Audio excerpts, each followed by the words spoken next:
Hello সবাইকে, চলে এসেছি নতুন একটা শর্টস নিয়ে। তো অনেক দিন পর আবার ভয়েস ওভার দিচ্ছি। তো মাঝখানে তো অনেক দিনই ভিডিও বন্ধ রেখেছিলাম, আর কেন কি তোমরা তো বুঝেই গেছো। তো 15ই ডিসেম্বর আমার বিয়ে ছিল, তো তার কিছু শর্টস তো আমি তোমাদের সাথে শেয়ার করেছি। তো যাই হোক, এটা হচ্ছে 1 জানুয়ারি ব্লগ।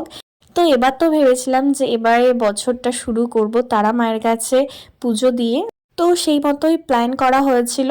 এখানে তো আমরা হাওড়া স্টেশনে চলে এসেছি। তো ফার্স্টে আমরা আসার পর তার কিছুক্ষণ পর দিদিরাও চলে এলো। এখানে আমাদের ট্রেনও দিয়ে দিয়েছে। তো নিজেদের সিট খোঁজার জন্য আমরাও চলে গেলাম। আর এটা ছিল বিশ্বভারতী এক্সপ্রেস। তো এবার কিছুক্ষণ বসার পর এখানে ট্রেনটাও ছেড়ে দিল। তো আমরাও চললাম তারাপীঠের উদ্দেশ্যে।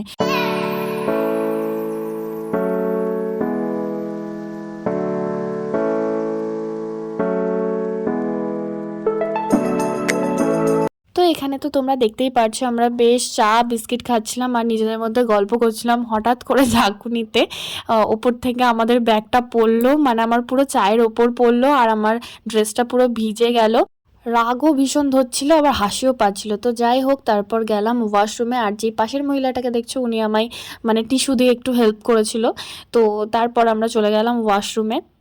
আর সেখান থেকে ফ্রেশ হয়ে নিয়ে তারপরে এখানে বসে পড়েছি আমরা খেতে লুচি আর আলুর তরকারি। তো দিদি নিয়ে এসেছিল লুচি আর আলুর তরকারি।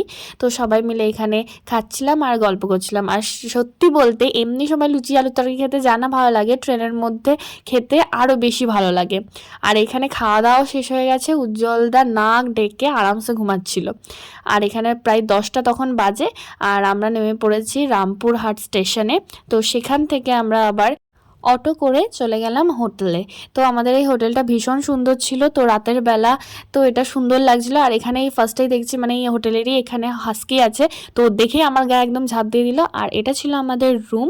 তো এখানে রুমে এসে আমরা ফ্রেশ হয়ে ড্রেস চেঞ্জ করে তারপর চলে গেছিলাম ডিনার করতে। তো এখানে তো আমরা একটা রাতের জন্যই থাকবো। তো কাল আমাদের সকাল 6টায় উঠে পুজো দিতে যেতে হবে। তো এখানে আমরা রাতের বেলা খেয়ে নিয়েছিলাম রুটি, ভাত, আলু ভাজা, ডাল, চিকেন, এগুলো অর্ডার করেছিলাম। তো ভীষণ ঠান্ডা ছিল এখানে, মানে খুবই ঠান্ডা ছিল। আর সেই ঠান্ডার মধ্যে ব্যালকনিতে আমরা খাচ্ছিলাম আর গল্প করছিলাম। তো আমাদের তো বেশ ভালো লাগছিল।